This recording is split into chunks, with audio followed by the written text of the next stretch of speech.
Okay, so let's discuss 25 books I want to read in 2025.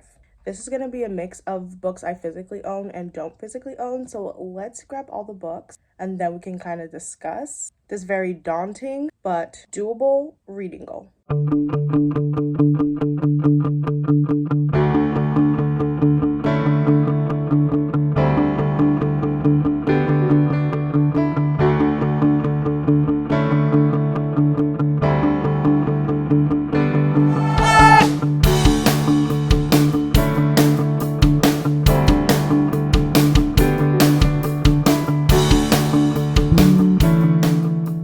Hi guys, I'm Lainey. Welcome back to the channel. We are going to do 25 books that I want to read in 2025, and I have all my books spread out around me here, and we're just going to get started. This is going to be a mix of, like I think I already said, physical and then non-physical books that I own. So let's start with the physical, we'll get into the non-physical. So let's get started. But I also want to preface this before we start that I actually have more than 25 books on here because a lot of these are series, not a lot, but I do have series on this list. Technically, it makes more than 25, so bear with me. The first book we have for 25 books of 2025 is A Little Life. This has not been a year old yet, but I bought this book for myself last year for my birthday. My twin sister and I's birthday are at the end of January. And I think this came about maybe February-ish, beginning of February. And I bought this because there was a big hype around this book on Book Talk. People were reading it, people were like crying and stuff like that. And at the time, I had never really read a sad book. Technically, still now, I have not really read a sad book, at least in terms of a book that like makes me ugly cry. And I wanted to give this book a chance, and I never did. So I don't want to do this book a disservice as to some of the other books here that has been in my collection for a minute. So I want to get this book out of the way and I want to read A Little Life. The next book I have here is World of Children by Mary Higgin Clark. This one is about a mother whose kids die, and years later she has these two new kids because she remarried and they go ahead and disappear. So she's essentially reliving the nightmare that she lived years ago. This book claims this author is the queen of suspense, and I've had this one for a while. Every time I'm like in a mood reading phase, I always pick this book up with another book. So I'm hoping to get this one out the way. It's quite a short read, so I think I can do it. The third book we have is The Heaven and the Earth Grocery Store by James McBride. I put this on my birthday wish list, and my sister got this for me for our birthday last year because in 2023 this one was praised a lot. I think this was also the #1 book of 2023, but I could be wrong. And the summary of this book was so intriguing to me, and I'm so surprised that I just never read it. Granted, 2024 was a bad reading year for me in terms of I only read 6 books, which is not actually horrible. It's quite good to, you know, read just any book in general. So it's not too surprising that I didn't end up picking this book up just because I didn't read a lot. My 2 reading months were in June and then December. But because I'm planning to have 2025 be a really good reading year for me, I know that it is finally time that I pick this book up. The next 2 books that I have here is Clue to the Universe by Christina Lee and The Girl on the Ferris Wheel by Julie Halpern and Len Valhos. But these 2 I've started maybe in 2023 and I never really picked up again. And I'm trying to get out of the habit of not continuing and finishing books, and since these are not DNFs for me or even soft DNFs for me, I just never got around to finishing them. I have to finish them this year. The next book, or books shall I say, because we are getting into a series here, is A Sea of Monsters. I read Percy Jackson and the Lightning Thief, or reread this book November, December of 2023. And so The Sea of Monsters is on my 2025 yearly TBR. But along with that, because one of my other goals for this year is just continuing series that I already started, and since Percy Jackson is one of them, I have to continue and read after The Sea of Monsters The Titan's Curse, which is book 3, The Battle of the Labyrinth, which is book 4, and that's where my collection ends in terms of Percy Jackson and the Olympian series. And then I own the first 2 books of the Heroes of Olympus series. So I own book 1, The Lost Hero, And then I also own book 2, The Son of Neptune. I got all these books other than the first book, book 1, at the thrift store for about $2 or $3 per book. And then the first book I picked up at the free little library. So a great steal. So I actually have to finish this up. We have Christian Hannah, The Nightingale. I put this on my Christmas wish list. My sister got this for me for Christmas. Very chunky historical fiction, I believe, World War II setting, stories about these two sisters. So something like that just really piqued my interest. And plus I heard that this one is incredibly sad, so I knew that I had to go ahead and read it. Also, I'm the type of person who really likes historical fiction, and I also do quite like books that surround war times, or I don't like them, but I tend to gravitate and read books surrounding like World War One and World War II. So this book is definitely up my alley. And then the next book we have is Frederick Bachman's Beartown, which I don't own, and then Us Against You, which I do own. I think I got this one at the free little library, and I did not realize that this was book 2 to a series. I've already heard about Beartown before, and when I did read the back, it literally says the residents of Beartown are tough, and it also talks about the hockey team, which I know that that's what Beartown is about, but I didn't even peep that it was book 2 to the series. So I have to read Beartown first, but I also own the second book to the series physically. So that is my 8/9 book of 2025 that I desperately need to read. So those 8/9 books: A Little Life, War of the Children, The Heaven and the Earth Grocery Store, The Girl on the Ferris Wheel, Clues of the Universe, Sea of Monsters, Beartown, and then Us Against You are the 8/9 books that I have on my yearly TBR that are 100% must reads. Those are books that I already put into a video saying this is what my TBR is going to look like, / put into my reader journal that this is what my yearly TBR must reads are gonna be, those 8/9 books. Now everything else are books I also want to read this year that are gonna make up the rest of the 25. So let's get into it. So still keeping up with my physical TBR, we have Lisa Drewell's The Night She Disappeared. 2 college students disappear after a party. A writer is in a cabin in the woods, takes a walk, sees a note, and the note says like dig here, and it could be a clue to what happened to those 2 missing teenagers. This one, along with Where Are the Children, like I mentioned earlier, are the 2 books I always pick up when I'm like mood reading and I just never actually read. And I feel like, honestly, this is one of the books of many. If I don't read it this year, it's either on Haul It Babes because you're never gonna read it. So next I have The Spear Cuts Through Water. This one's a recent this one is a recent purchase. I got this one at the thrift store for about $3 during finals week after I took my last last in-person exam. I went to the thrift store as a little treat. I filmed that video. I did that back in December. That video is already out on the channel. And this was one of 4 books that I picked up in that vlog. I think this is a standalone fantasy. I think also might be sci-fi book, but I think it's just, yeah, standalone epic fantasy. This one has a god trapped in like a basement or like a dungeon, being basically held hostage by her children, who are these like 3 royal brothers, who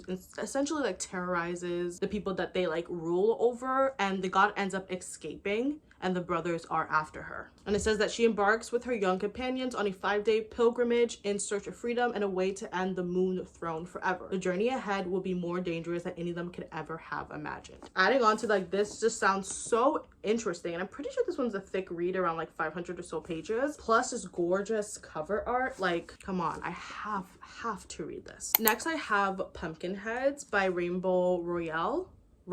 I think I said that wrong. Anywho, I've had this one for I think a good 2 years now. I got this when my college in-person school store was closing down. Y'all, they were selling things for like $2 that retail for like 70 over there. But I picked this one up and I have not read it.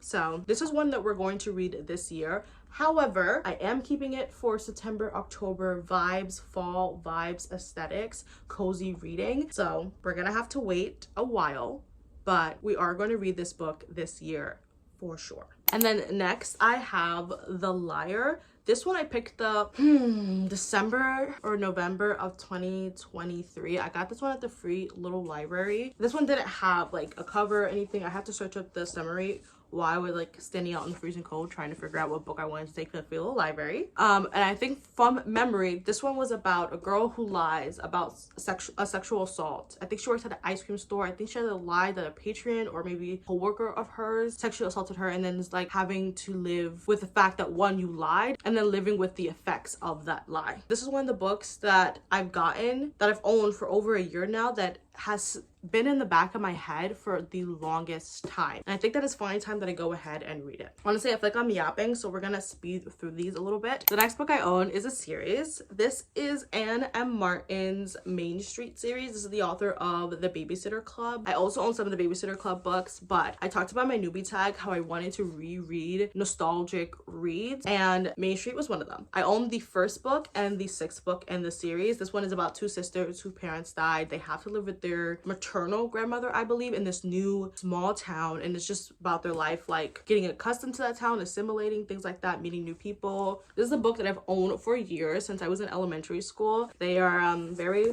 well loved, but these are one of many books that I want to revisit, so that is on my list for this year. And then along with those, I'm lumping these together because if we do them separately, it's not 25 books already. To the point, it's not 25 books because we already have series, but bear with me here. I have Maniac Magee, which I don't own. I know I own Maniac Magee. It's one of two books that I'm missing, but I couldn't find it, so I don't own Maniac Magee. But along with Maniac Magee, I have Holes and then Bridge to Terabithia. These are two books my little sister owns. These are books that she had for years. I was fixing up her collection and realized that she owns these books. And like with the Main Street series, I want to reread my nostalgic reads.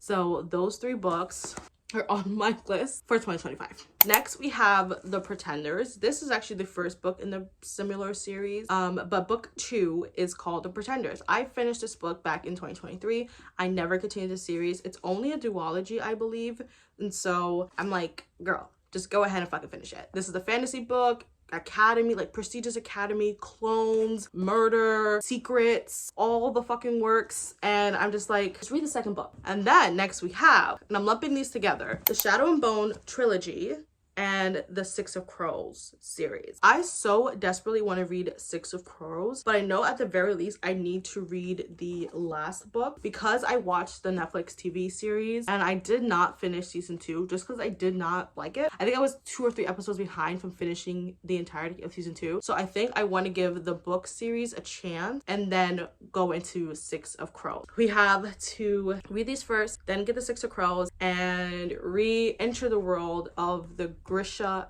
universe. And then that completes the physical TBR. But we have some more books. Just bear with me. First, on my non-physical TBR, I want to read Fable by R.F. Kuang. For the longest time, I wanted to read Yellowface, which is, I don't know, still something that I want to read, but I saw mixed reviews on it. But Fable, I want to read Fable so badly, and out of everything in this portion of the video with the non-physical TBR that I'm going to talk about, Fable is the one that I want to physically buy. I want Fable so badly. I want a hardback cover of Fable. I'm preaching out to the universe. Let that book fall in my lap. I want it so badly. Next, we have something I heard about recently within the last month, which is The Sword of Kaigen by M.L. Wang. I heard it's a standalone, high epic fantasy book. I'm very intrigued. The cover is gorgeous. And I feel like 2025 is the year that I read more epic fantasy, just fantasy in general. And so that one, I knew immediately I had to add onto my list. Next, we have the Children of Blood and Bones trilogy. I have to read and finish the entire trilogy, the second and third book. I don't own the books physically, so we're gonna have to do that audio-wise. But my sister introduced me to the first book last year when we did a 24-hour readathon video over on our shared channel together. And honestly, in love, I have to finish the trilogy out this year. Next, we have The Lies of Locke Lamora. I heard that this was an adult version of Six of Crows. This one is very much found family heist group. I think this one is part of a series. I did hear only read the first book and read it as a standalone, and that you can read it as a standalone without continuing the series, because I heard the rest of the books in the series is not so good. I am willing to start and not finish that series because I want to see how that book would compare to Six of Crows after I read Six of Crows. Next, we have The Wedding People. This one, especially at the end of last year, I was hearing so much about. This one was a woman who went to a hotel, and I think through a mix-up, people thought that she was part of the wedding party, the wedding service that was happening, and she just kind of rolled with it. I did hear to check trigger warnings or content warnings because I think the summary is not clear as to this very main triggering aspect to the book, so keep that in mind, because I feel like at this point I'm playing catch up with the rest of BookTube. And so I feel like I need to read The Wedding People. Next, we have The Naturals by Jennifer Lynn Barnes. I feel like everyone and their mother was reading that book last year, the entire series. It's like teen FBI program. I think each book is like a new case. I heard that it's really, really good. People really, really like the first book. And I just want to give that series a try, even though I already have series that I need to finish. We'll see if I get to it. Next, we have Project Hail Mary. This one is about a man who wakes up with amnesia and he's the sole survivor. I'm pretty sure like he wakes up with like a bunch of like dead people, like corpses around him, and he's the sole survivor and he has to basically save humanity, and he really has like no memories. Like I said, he woke up with amnesia. People say if you don't like sci-fi, go into this book, because even people non-sci-fi fans would like this book. I like sci-fi, so that's why I want to read it. And plus, for the longest time, my sci-fi consumption has been Star Wars for many, many years. And then last year I got into Star Trek, and then I watched Apple TV's The Foundation, and then I started reading, which is the Stardust Grail, which is the sci-fi book. So I'm in this sci-fi mood. And so I think Project Hail Mary is just another book that if I'm still in this kind of like headspace, that I can see myself easily picking up as one of my next reads. And then we have, and I feel like this is a book I do not own, but it's also one that I feel like if I don't read this year, I will never read it, is The 7-Year Slip. This one is a romance book. It's about two people living in the same apartment or something like that, 7 years apart. Clementine, the woman, she's living it in the present, and then 7 years later, Iwan, I think that's how you pronounce the name, is living there in the past. And I'm just very intrigued to see like how something like that works. And I heard really, really great things. A lot of people have rated it 5 stars, so I'm trusting the people. And then I think that was already 25, was it? I lost count. But my last one, if this is technically 25 or 26, is Brandon Sanderson. I just want to get into any Brandon Sanderson book. I mainly want to read Skyward and Elantris because those two sound very like the most interesting to me. But I also feel like if you're reading anything why I feel like I cannot pronounce his man's name, Brandon Sanderson, it's usually Mistborn Era 1/Era 2, or technically the Wax and Wayne series, and then I'm blanking out, the Stormlight Archive. I'm pretty sure Mistborn/Wax and Wayne/ Mistborn Era 2 and the Stormlight Archive are in the same universe, and then Skyward and Elantris, I think Elantris is standalone, and then Skyward is part of a different universe. I could be wrong, but regardless, I think I want to ease my way into Brandon Sanderson with Skyward and Elantris. I think Skyward is like 3 or 4 books, and then make my way into Mistborn/Mistborn Era 2, which is about 10 books total. And then the Stormlight Archive, I think it's about 5 books. But like I said, 2025 is my year for like epic high stake world building and lore. Like I love that in TV shows and movies, and I haven't really gotten there with books. And so I kind of just want to challenge myself a little bit more and read stuff like that. Brandon Sanderson seems so daunting, but I think I can do it. So there we go. There we have it. That is my 25 books of 2025. Honestly, it was a lot more than 25 books because a lot of these were series, like I said, and a lot of them I kind of lumped together. I'm forcing it, okay? I'm forcing it. But regardless, I am very excited for this reading year, and I hope through this video I can hold myself accountable and I can actually read those books. Imagine. But we are on a really, really good pace so far. I have already finished my first book of the year, and I am about halfway done with my second book of the year, and we just hit the middle point of January. When I'm filming this, it's January 15th. So that is quite good for myself considering my reading year last year. So let me know, out of all the books I mentioned, I'm not lifting up all the goddamn stacks too much, but out of all the books that I mentioned, Let me know which one has been your favorite or which one you've read before. Any other books I should be on the lookout for, especially similar books to anything that I mentioned in this video, let me know. And let me know some of your yearly TBR picks. Yeah.